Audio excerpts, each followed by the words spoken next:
Hi, have you ever thought of this? Relationships are part and parcel of our everyday existence. We can't do without relationship in a day. We relate every day. We relate in different areas of life. We relate on our job. We relate in our businesses. We have different associations through which we relate. But have you ever thought to ask yourself, what is relationship? Because we don't have that fundamental understanding of what relationship is, at times we are not able to effectively measure the effectiveness of our relationship, or how, whether it is growing or it is stagnant. And that's why I want you to think about this today as we go through this edition of Building Relationship with the relationship man, Kenny Ajibade. My passion is to see you succeed in your relationship, to see you have a fruitful, fulfilling, and satisfying relationship. That's my passion. And that's why everything about relationship, is my interest. And I want us to consider today, what is relationship? For you to keep getting such materials as this every time to enrich your relationship, I want to ask you now to subscribe to our YouTube channel. Click that subscribe button now. Like the video, send us your comment. Maybe there are things you want to know about. We are open to your suggestions on topics that you want to know about. Send it to us in the comment section, and we will treat those topics. So, once again,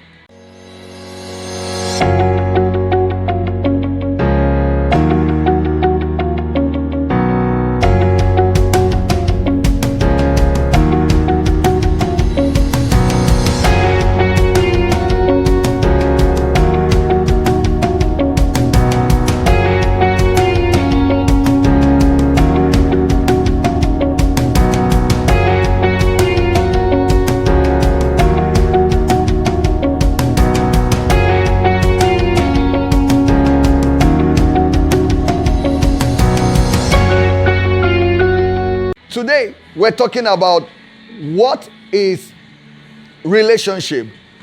To take us into that, I'd like us to look at these objects that I have here.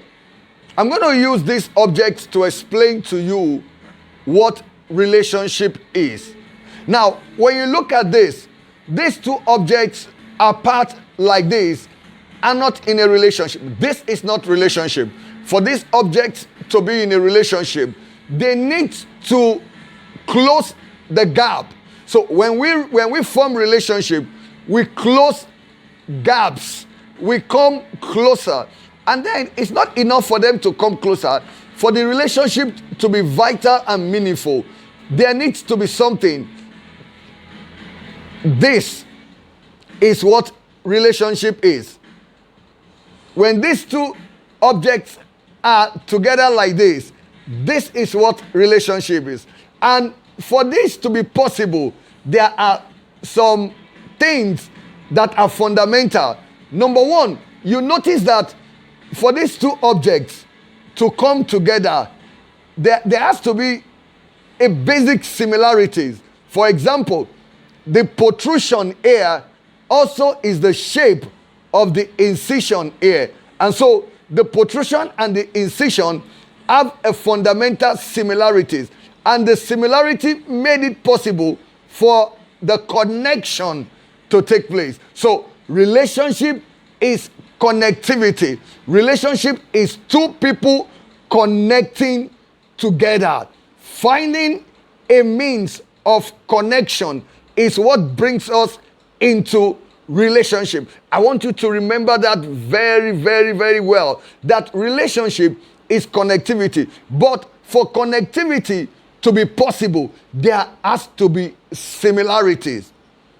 There has to be fundamental similarities. Just like the curve in this protrusion here is similar to the curve in this incision. And at the end of the day, they are able to connect. So if we are going to connect, we must have similarities. Similarities form the fundamental basis of relationship. And that's why when you look at the beginning of relationship, which is the relationship of man and God, it is the first record of relationship, the first account of relationship that we're privileged to have a record of. We've not had any record that is older than that. So we're going to look at that record. In that record of that first relationship that is on record, we saw God and man coming to relate. And when that was going to happen, the fundamental principle of relationship was expressed in the formation of that relationship. And that is recorded in the account in the book of Genesis, chapter 1 and verse 26.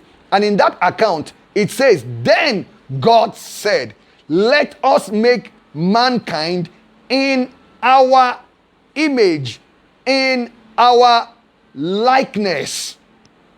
You see that?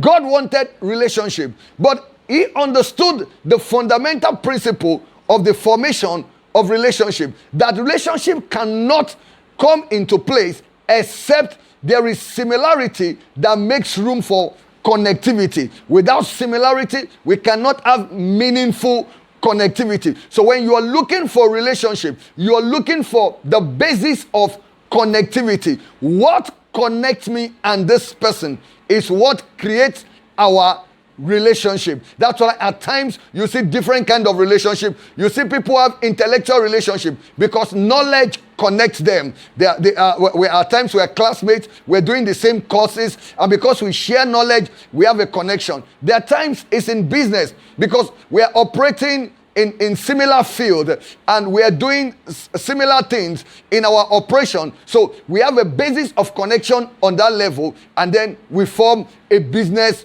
relationship. So we have relationship in different levels and in diverse forms, but fundamental to all relationship is similarities that helps us to form a connection. So relationship is connectivity, but that connectivity is made happen by fundamental similarities.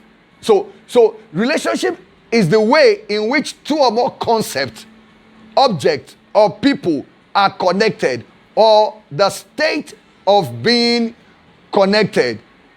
And so when we think of relationship, the one word that must come to mind is connectivity.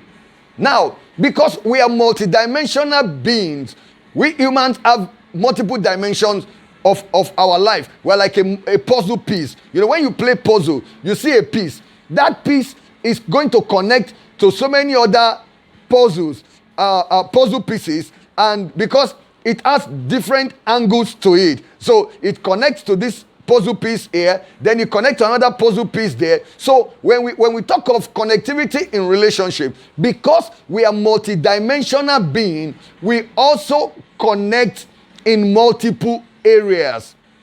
We connect in multiple areas, in various aspects of our existence. And the degree of success we can enjoy in relationship is determined by the degree of connectivity, the depth of connectivity, the dimensions of connectivity that we can have with somebody. You know, how deep we connect and how well we connect in different areas determines how far we can go in our relationship. Because the fact that you can connect with somebody in one aspect of your life doesn't mean you can connect with them in other aspects of life. And that's why for us to text connection, we must have interaction. We must have sustained and continuous interaction. In fact, it has been proven that the longer you interact with somebody, the easier it is to see whether you can forge a successful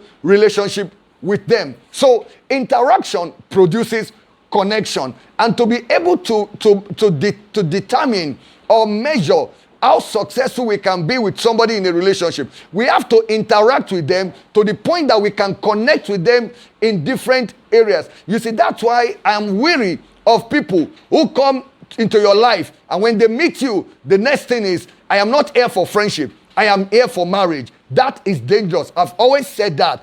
We have a video on that in which I kindly advise people, because that will cause you to be blindsided. You will not, because everything you are seeing is marriage. We are about to get married. We are about to get married. So you will not test connectivity. You will not test compatibility.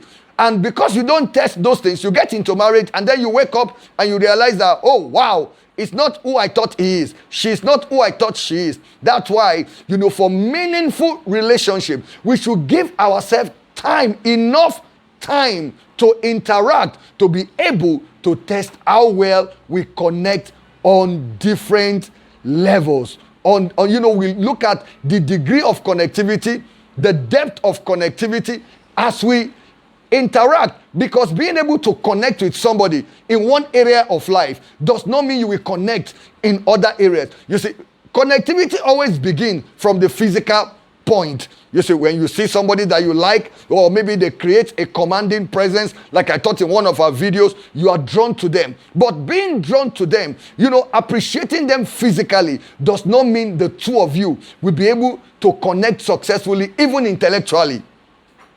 I saw a video once, of a very pretty lady, passing by a street, and a guy saw her, and the guy was so fascinated by her beauty, and he was driving, and he drove close to her and said a word to her. By the time she opened her mouth to respond, the guy was dumbfounded, because she couldn't even make a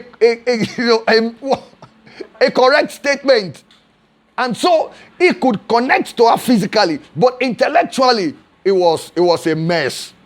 So don't use one aspect of life to judge every other area of life. Don't assume that because I connect with this person physically, I appreciate their looks, their beauty, or the presence that they command. Don't use that to judge every area of life. No, interact long enough to be able to validate different areas of connectivity in the relationship. And that is why I'm going to sound a great I'm going to give you a great advice right now. The advice is this: time is of great essence to the development of relationship.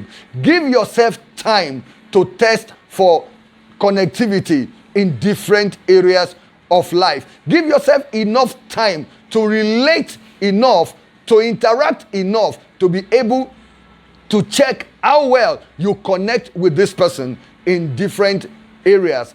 Time is of great essence to the development of relationship. Time will help you also test your feeling. There are times you are just infatuated to somebody. You don't really have genuine affection for them. And with time, it will wear out. And then you wake up one morning and you find out that, you have known enough about them that you are no longer thrilling for them. So give yourself time. With time, you will discover the potential, the prospect of the relationship. You will discover whether we have a future. How far can we go? So time will reveal the degree and dimensions of connectivity we can foster with a person. Time is a key element. The next key element in the development of relationship is observation. Pay attention to what you are seeing. Pay attention to what you are seeing. Observation is key to discovering prospects. How far can we go? How deep can we go? Make observation. Make observation. Do I connect with this person when it comes to value? Do we have similar value? Do we have similar moral value? Check things out.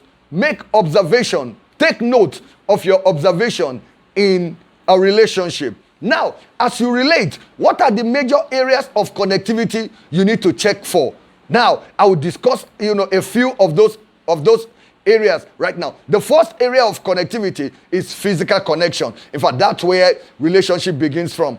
Chemistry. I've asked people ask me that, look, I have this person, I like this person, but I don't have chemistry for them. I'm not attracted to this person. Can we marry successfully? And I tell them that, listen to me, physical connection is also a major part of relationship, because without physical connection, there's no admiration. Without admiration, they won't catch, there won't be attraction, there won't be attention.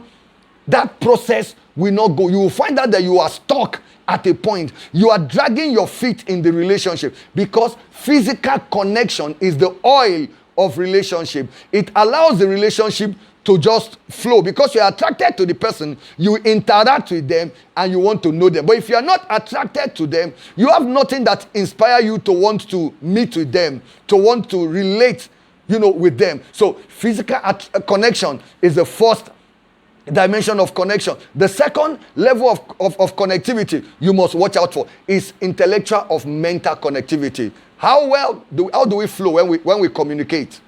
You see, your mental connectivity determines the flow of communication between the two of you. When you mentally connect with somebody, you can sit down and sustain conversation, dialogue over a period of time. You can discuss different aspects of your life with them because you are intellectually connected. You are mentally, you have what one of my friends call mental intercourse. You can sit down and have meaningful conversation. And you see, communication develops bond of affection. So when you connect, intellectually, your communication flow is enhanced, and then you are able to build genuine affection for each other. The next area of connectivity is social connectivity. In social connectivity, we look at how we relate well, how we associate with each other, with other people, our ability to relate effectively. You talk about social, their friendship quotient. That's another thing we talk about today. There is IQ, there is intelligence quotient, there is now social quotient too. So you relate. How relatable is this person? As I relate, to them, am I enjoying the relationship with them? Is he a good companion? Is she a good companion? Do we connect well when we come into each other's company? Do I enjoy this person's company? That is your social connectivity. That determines how long you can sustain the relationship with one another. Because when you enjoy somebody's company, when something attempts to take you apart, because you enjoy their company, you are able to make up, easily. Then the next level of connectivity is emotional connection. Emotional connection. Do you really have feelings for this person? Do you have chemistry for this person? Do you have chemistry for them? Do you have chemistry for them? Do you appreciate them enough to always, want to tell them how wonderful they are? When there is that emotional connection, it helps you to be nice to each other, to treat each other like treasure, to speak kind words, nice words to one another. And then the next one is heart-to-heart connection. Does our heart connect? When our heart connects, we have what you call unconditional love for one another. These are the areas of connectivity you want to watch out for as you develop your relationship. Once again, remember, relationship is connectivity. Give yourself time, make observation to determine how well you connect with this person. The degree of connection determines the future of the relationship. The depth of connection, the dimension of connection determines how successful you can be in relationship. Once again, my name is Kenny Ajibade. I am the relationship man. Don't forget to subscribe to the YouTube channel, The Relationship Man, Kenny Ajibade. Subscribe, like, comment, and you will always get great materials from us. Thank you. God bless you in Jesus' name.